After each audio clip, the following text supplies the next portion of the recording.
अस्सलाम वालेकुम उदासिटी में वेलकम दोस्तों तव्हांखे अॼु ॿुधाईंदासीं तकरार ड्रामे जी नई अपडेट जेको किस्तूं हाणे न अची रहियूं आहिनि यानी 310 नंबर एपिसोड कोन आयो आहे ऐं काफ़ी दोस्त वरी कमेंट करे रहिया आहिनि ऐं वरी ॿिया यूट्यूबर चैनल वारा मूं ॾिठा अॼु उहे वरी ॿुधाए रहिया हुया त हज़रत मौला अली कुशाह जी जेका शहादत थी हुई 21 रोज़े ते उनजे करे ड्रामो बंदि थियो आहे। इन में केतिरी सच्चाई आहे इहो बि तव्हांजे साम्हूं ज़ाहिर कंदासीं अॼु ऐं ड्रामो ईंदो कॾहिं इहो बि तव्हांजे साम्हूं ज़ाहिर कंदासीं इन वीडियो में।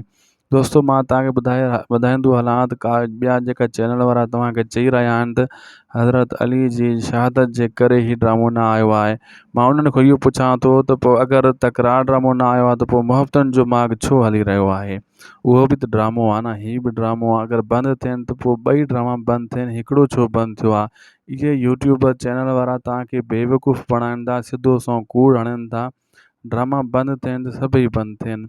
बहरहाल रोज़नि जे करे रिकॉर्डिंग नाहे थी सघी, ड्रामे जी शूटिंग रुकिजी चुकी आहे, इन जे करे ई ड्रामो न अची सघियो आहे।